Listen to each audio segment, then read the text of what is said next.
Greetings, dear ones. I'm Kryon of Magnetic Service. We are on a beach in Kauai.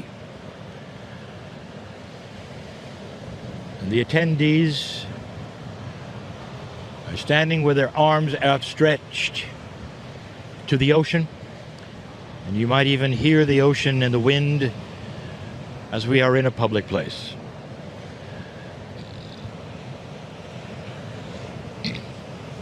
The ceremony is called auaukai. It is a water purification ceremony. It's ancient, beautiful. It's honoring of both the human spirit and the soul, and also the land, the ancients. And so we have done it now 2 times. This is a message that perhaps you didn't expect. And it's about water. It's not that long, but I believe the message today is profound and metaphoric. Dear ones, of course, water has always been seen as that would be part of a cleansing, a washing, a renewal. Not just of the ancients of this island, but all through the mythology of spirituality. And to this day, if you take a look at the spiritual systems around you, water always plays the part. Whether you are baptizing, or perhaps you are in India and you are submersing yourself to clear the karma and create nirvana. So water becomes a vehicle, an element that is seen as something that is beautiful, pure, clean, and needed for the spiritual journey. Now they say that the world, as you know it, the earth, is made mostly of water, and they're correct. But there's something I want to present to you that you may never have thought of. The human body, they say, is also, like the earth, made up of water. And they will say perhaps over 90% of you who listen and are here is made up of water. Now, the percentage may not be exactly correct, but the concept is, you, as you walk around, are mostly water. This is so profoundly known by the esoterics that long ago they decided that because of this, the human body itself is susceptible to tides. That the moon would pull upon the body as it does upon the ocean. Some would even say that the biocircadian rhythms and perhaps the time cycles of humans are often impacted by the tides of water in the human body. Some would even say the full moon reacts on humanity because of this, and that when the full moon is there and the tides pull upon the waters of the planet, they pull upon the waters inside, and it changes your personality. So with this concept, it is well understood and known, you have water, perhaps your own ocean, inside you. Now I want you to turn the page for a moment, which is a metaphor for going to another subject. The kahuna who sits next to me has echoed for years a Kryon saying. And the Kryon saying is, you were born magnificent. You are magnificent. Sometimes there will be chants, and we ask you to repeat them. I am magnificent, in order to understand for the human psyche that there is purity within, and that is the God inside. Let me broach something metaphorically. Wouldn't it be something if you did a reverse Kai? And so as you went into the water, your purity then purified the oceans of the world. That if you had that which was magnificence already and the purity of God inside, to wherever you touched other things that were water, they would then change. Reverse Kai. That is the metaphor we have been teaching for 30 years. And the metaphor is this: that the light worker who has this energy, the spark of magnificence, will then touch anything and it will be affected by their magnificence. The reverse Kai, as they walk around the planet, they are doing a ceremony where whatever they do and whatever they touch has an impact on others through consciousness, the water of consciousness. If you looked at the planet as all water-related consciousness, that's a metaphor, and you were pure, you would walk around doing a reverse Kai. Wherever you went, the water of consciousness would then be purified and changed because you are magnificent. For those here in this closing moment of this ceremony, I want you to gaze upon the ocean one more time.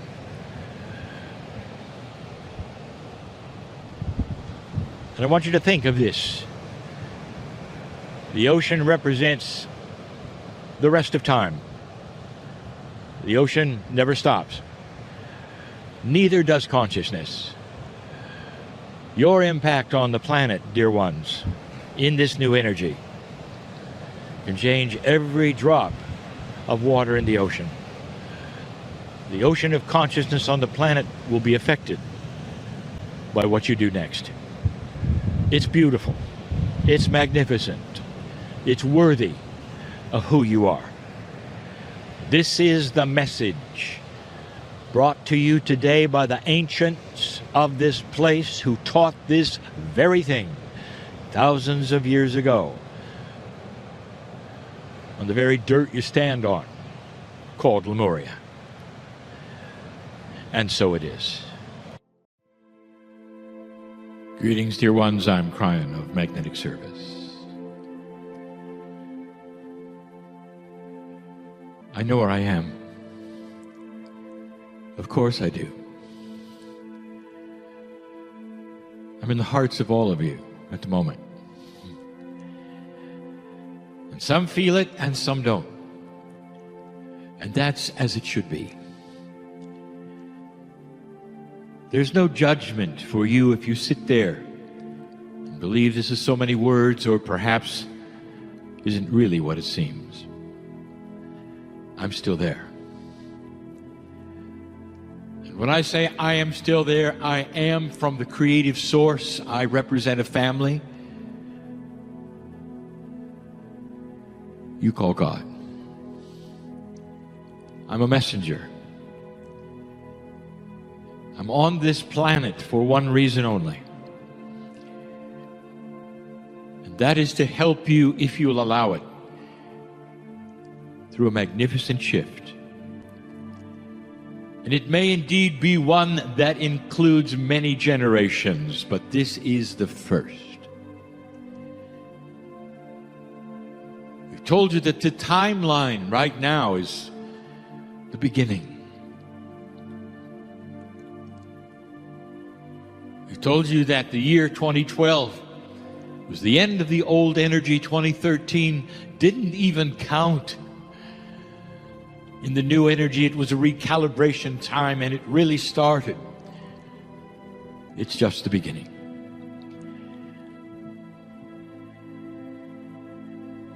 I say, kidding to you, do you know any 2-year-olds? It ought to tell you a lot about what you're feeling as you just begin to awaken to a new energy. There's curiosity, there's fear, There's wonder. There's confusion. And there's complacency. Every single human in this place is unique. You cannot begin to be like the next one. Their Akash is so deep, just like yours. Their experience is so different than yours. It is true, and we have discussed it, that there is an attribute of reincarnation where you come in groups, even in families. We've talked about this in terms of geography. Some of you come together over and over, and some of you indeed come from all over to be mixed together instead of one contiguous group. It's complex, but you're unique. How is it that I can speak to all of you in the same way if you're so unique? And that is because you have one thing in common. You all came from the same place. The creation story of the planet is a metaphor. And in the scripture, it has you becoming aware. It has the angel of God coming down and literally touching humanity and giving them a piece of creation. Awareness of light and dark. Responsibility. What you have in common is this. All of you are part of me, and I of you. The entourage which came in this morning will remain the evening, and right now is looking upon you in such a benevolent, beautiful way. I want you to feel that.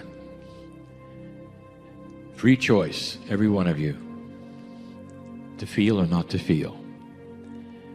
Some of you are literally saying, could it be so? Is this really a sweet time, a safe time for me?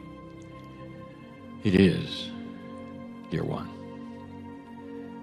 Right now, we commiserate with you in so many ways. We celebrate with you in so many ways. We laugh with you. And again, we say to you that there is shift coming.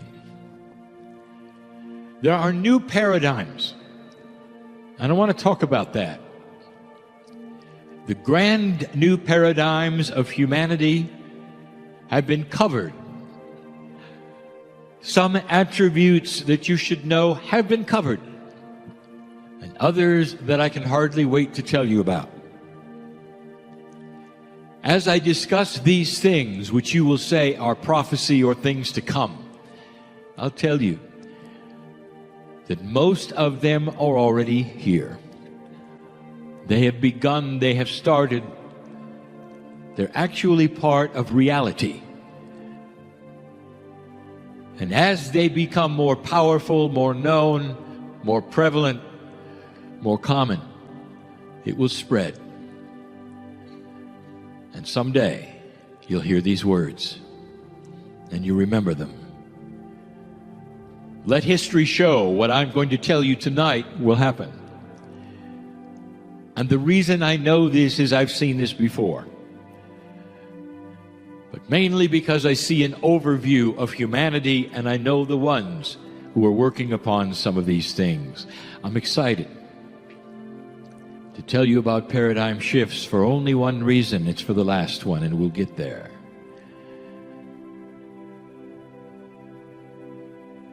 Do you remember computers when they started? Perhaps you've seen pictures if you're young.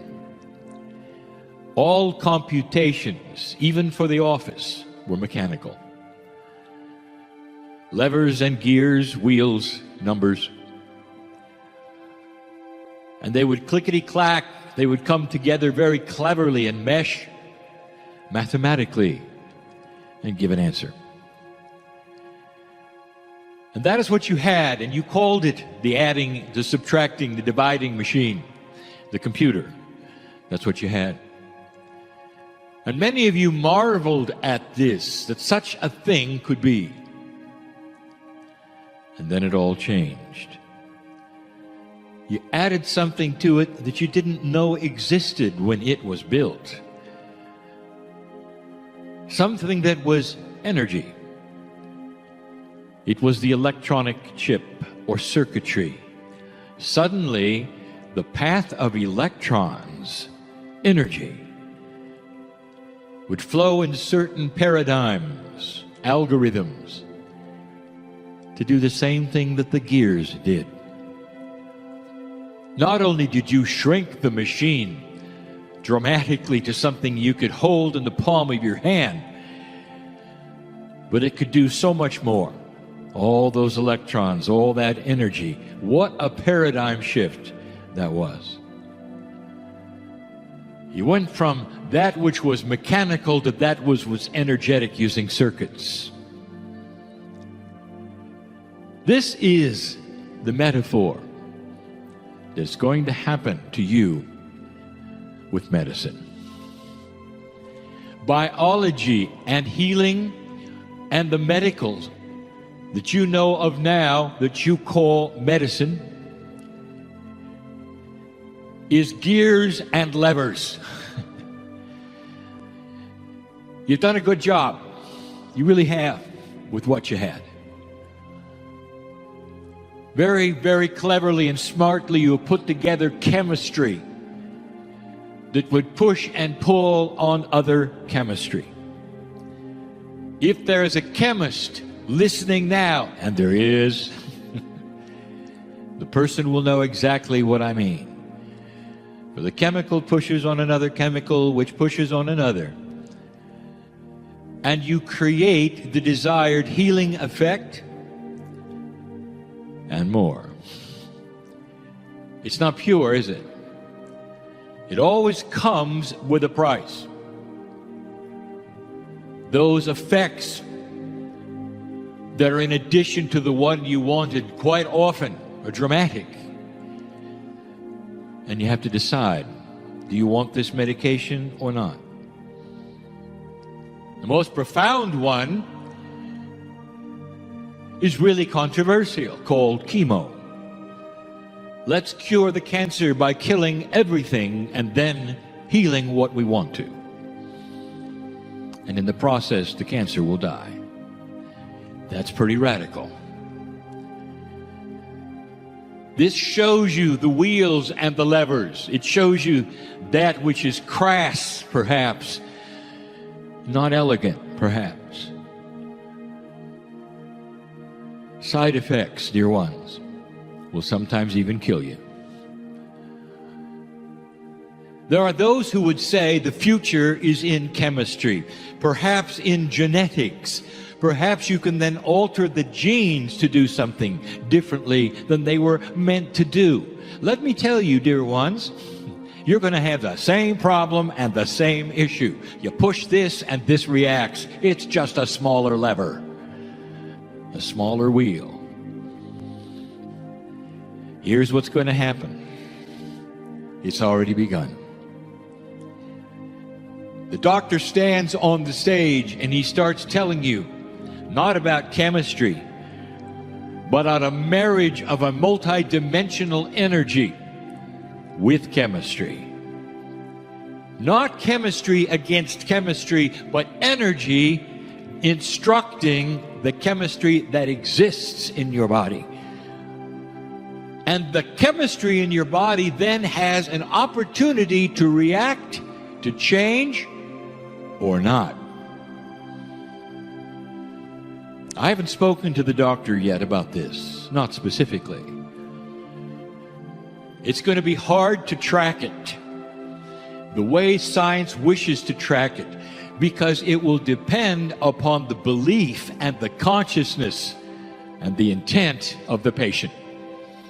And you're not used to that. I sat in a chair just like this.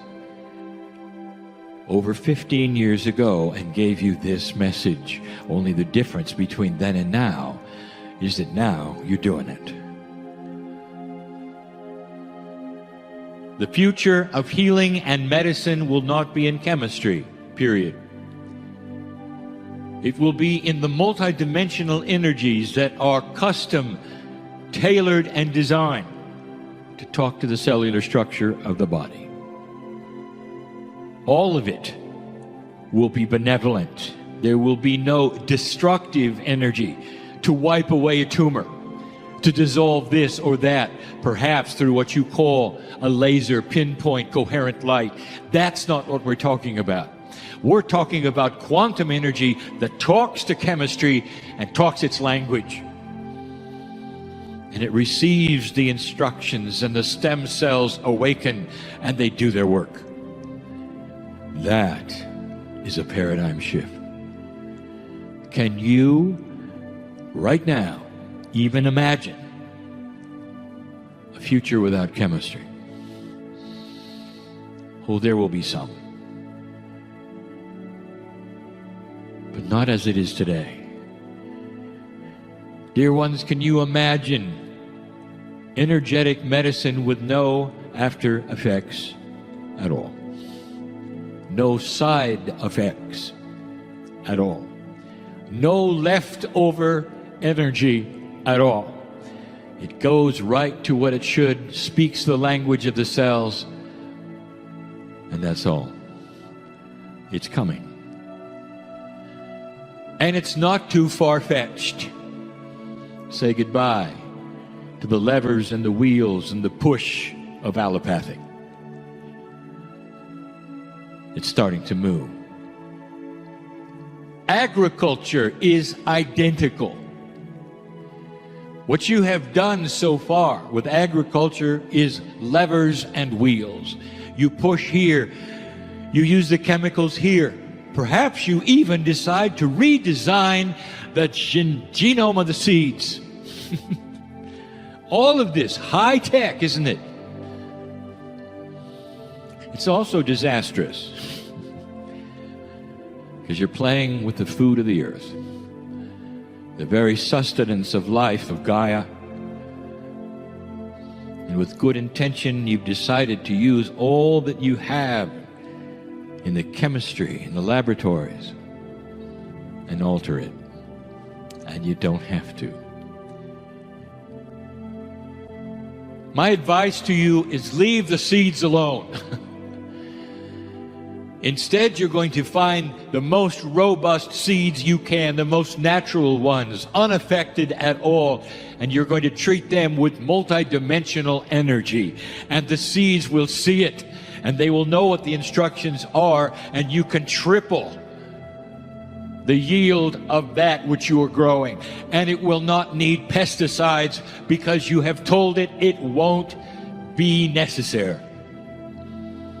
Can you make plants smarter?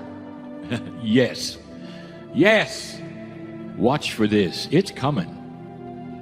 It's coming. And you won't touch the original beauty of the genome of the seed. Paradigm shift.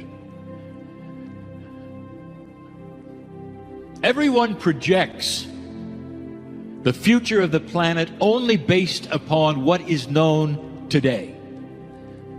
And if you do that, you're stuck with your paradigms of levers and gears.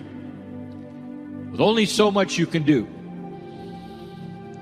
And those that are invested in calling the future, they can't do it what they don't know. You don't know what you don't know. How can you go from A to B, and the B is in the future and A is today, and call it correctly? And the answer is you really can't, because you don't know what's coming. What if you could heal a population with energy, without chemistry, without side effects? What if you grow crops triple, quadruple, No pesticides, no chemicals on them, nothing passed to the human being, making the purity of the foods better than anything you've ever experienced. What if you could do that? Do you see what life extension is all about and what happens next? A paradigm shift that you have no idea how to project. Human life will start to increase in its span. You'll live healthier for a very long time. Getting old and aging will be something you read in old newspapers.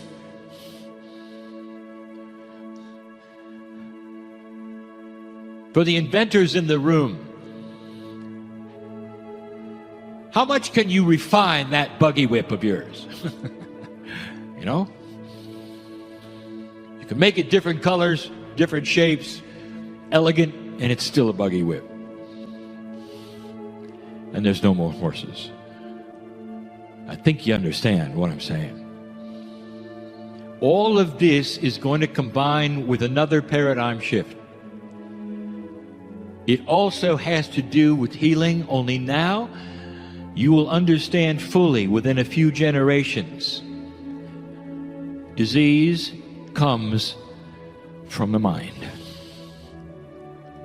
Disease comes from the mind. And you might say, no, that's wrong. It comes from genealogy. You see, Kryon, my mother had this and my grandmother had this and I have this. The doctor even said I have the propensity for this. Therefore, I'm going to catch it. Let's back up that scenario for a moment. Let me hear what you said again. I'm going to catch it. I better do preemptive surgery, remove something so nothing will happen. I'm on top of it, Kryon. Really? You just told your body you're going to catch it. It's going to agree, and you're going to catch it. Did you know that your conscious mind has control over your chemistry to such a degree you can stop that now, and your children won't get it, and their children won't get it, and you won't get it, because the consciousness is going to tell your cells no. And your cells will listen.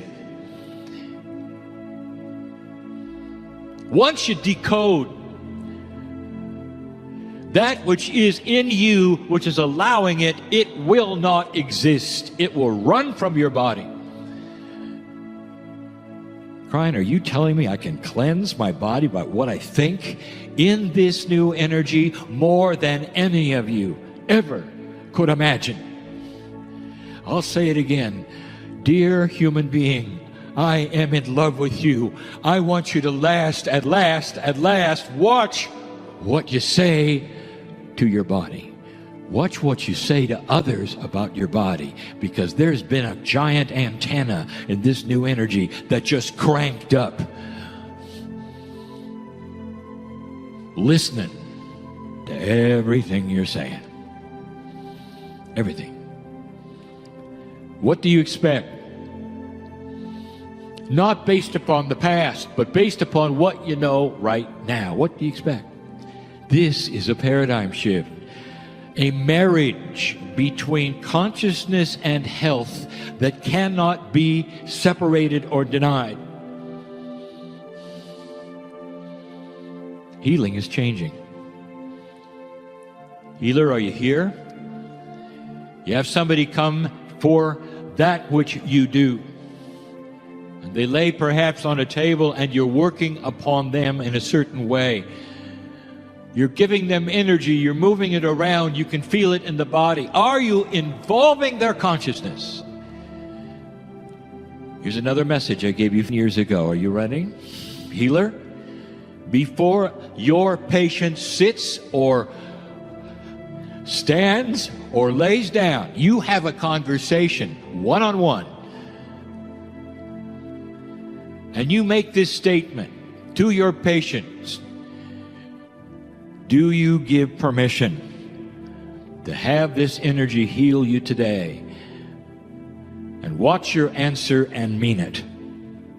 And make them speak it out loud that they do indeed. If you want to, ask them why.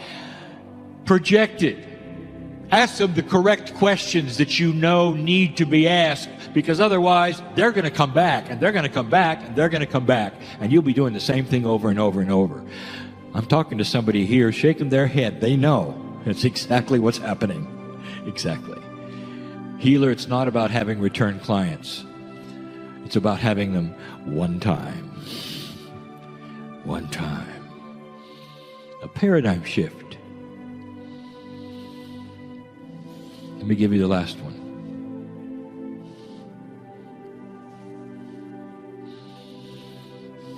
What's your relationship with the Creative Source? How does it fit in your life, and what are you doing with it? Why are you here? Have you gleaned anything today that is different than perhaps what you thought? And if you have, what are you going to do with it?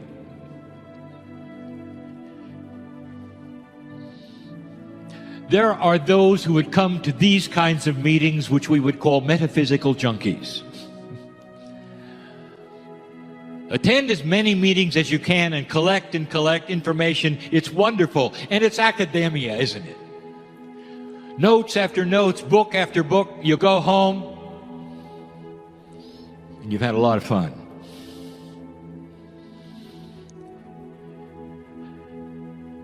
There's a paradigm shift coming. You can feel it. There's a wind blowing in this room of change. You're going to have to get practical and apply it. And here's what I mean. This paradigm shift is profound. If you, old soul, are going to apply any of the new energies to your life and your way of life, what you do from here on out is going to change. It's going to shift. It won't feel the same. And you got to get used to it. As profound as the gears and the levers were for the early computers is the difference between the old and the new energy of the light worker. We've talked about energy protection and how that has changed dramatically for you. About how the light is broadcast from you in a whole different way than it ever was before. How people look at you because you carry an energy that you never did before. You are stewards of this change on the planet. Dear old soul, you are stewards of this change on the planet. Listen to me. Don't go home with notes. Go home with God in you so dramatically that you'll always remember this night when you changed. You'll always remember this night when you changed. There is a shift in the air that is so profound that it is going to change your life if you will allow it. This is what we wanted to say. Kryon, can you tell me what's going to happen? No, I can't. You know why? You know why? Free choice. It is time to discover the benevolence of God. Get out of the fear. If you do this, what will happen? You say, I will tell you. We're going to take your hand. That's what's going to happen. And the message we've given so many times is this. The free choice is yours, but if you choose to go with this paradigm shift and relax with it, there is energy here you are going to develop with this new consciousness. I know what's coming with free choice, and it's more than you can imagine. It takes a little time. And so it is.